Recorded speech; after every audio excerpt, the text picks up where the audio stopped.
মুসলমানদের জন্য সবচেয়ে পবিত্র জায়গা হচ্ছে আল মদিনা।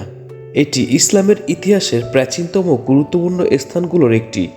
আজ আমরা এই স্থান সম্পর্কে কিছু আলোচনা করার চেষ্টা করব। ভিডিওটি না টেনে সম্পূর্ণ দেখার অনুরোধ রইল। মুসলমানদের প্রাণের ভূমি মদিনা। প্রিয় নবী সাল্লাল্লাহু আলাইহি ওয়াসাল্লাম ও সাহাবায়ে কেরামের বরকতময় স্মৃতি বিজড়িত পবিত্র শহর মদিনা। এই পুণ্যভূমিতেই সবুজ গম্বুজের ছায়ায় চিরনিদ্রায় শায়িত আছেন সৃষ্টির শ্রেষ্ঠ মানব আমাদের প্রিয় নবী হযরত মুহাম্মদ সাল্লাল্লাহু আলাইহি ওয়াসাল্লাম। তবে ইসলামের আবির্ভাবের পূর্বে শহরটির আসল নাম ছিল ইয়াথরিব। ধারণা করা হয় বনি ইসরায়েলের শত্রু রাজা ইয়াথরিবের নাম অনুসারে এই এলাকার নাম রাখা হয় ইয়াথরিব। এর অর্থ হচ্ছে অভিশপ্ত। 622 খ্রিস্টাব্দে মুহাম্মদ সাল্লাল্লাহু আলাইহি ওয়াসাল্লাম শহরটিতে এসে এর নাম রাখেন আল মদিনা আল মুনওয়ার। পরবর্তীতে এটি মদিনা নামে পরিচিতি লাভ করে। শহরটিতে 2022 সালের জনসংখ্যা ছিল 14,11,599 জন। এটি দেশের চতুর্থ জনবহুল শহর। জনসংখ্যার প্রায় 58% লোক সৌদি নাগরিক এবং 41% বিদেশি। মদিনা ছিল মুহাম্মদ ইসলামের নেতৃত্বে একটি দ্রুত বর্ধমান মুসলিম খিলাফতের রাজধানী।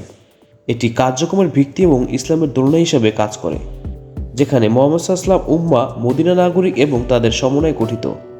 মদিনা 3টি বিশিষ্ট মসজিদের আবাসস্থল যথা আল মসজিদ, আল নববী, কুবা মসজিদ এবং মসজিদে আল কিবলাতাইন। এই তিনটির মধ্যে কুবা মসজিদ ইসলামের প্রাচীনতম এবং কুরআন শরীফের একটা বড় অংশ এই মদিনায় অবতীর্ণ হয়েছিল। বিভিন্ন সময় এখানে ক্ষমতা বদল হয়। মুহাম্মদ সাল্লাল্লাহু ও তার খলিফাদের শাসকদের পরে এটি উমাইয়া শাসকদের অধীনে চলে যায়। এরপরে আব্বাসীয় শাসক, মিশরের শাসক, অটোমান সাম্রাজ্য মোহাম্মদ আলী বাদশার হাত ঘুরে বর্তমানে এটি সৌদি আরবের রাজতন্ত্রের অংশ। মুহাম্মদ সাল্লাল্লাহু নবুয়তের সম্মানে এবং তার সমাধিস্থল হওয়ায় শহরটির নাম পরিবর্তন করে মদিনাত আল নবী রাখা হয়েছিল, যার অর্থ হচ্ছে নবীদের নগরী। একটি ধর্মীয় স্থান হিসাবে মদিনার গুরুত্ব দুটি মসজিদের উপস্থিতি থেকে অদ্ভুত হয়েছিল।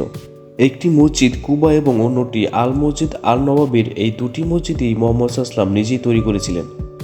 আল বাকি মদিনার একটি উল্লেখযোগ্য কবরস্থান, যেখানে মুহাম্মদের পরিবারের বেশ কয়েকজন সদস্য, খলিফা এবং পণ্ডিতদের সমাধিস্থ করা হয়েছিল।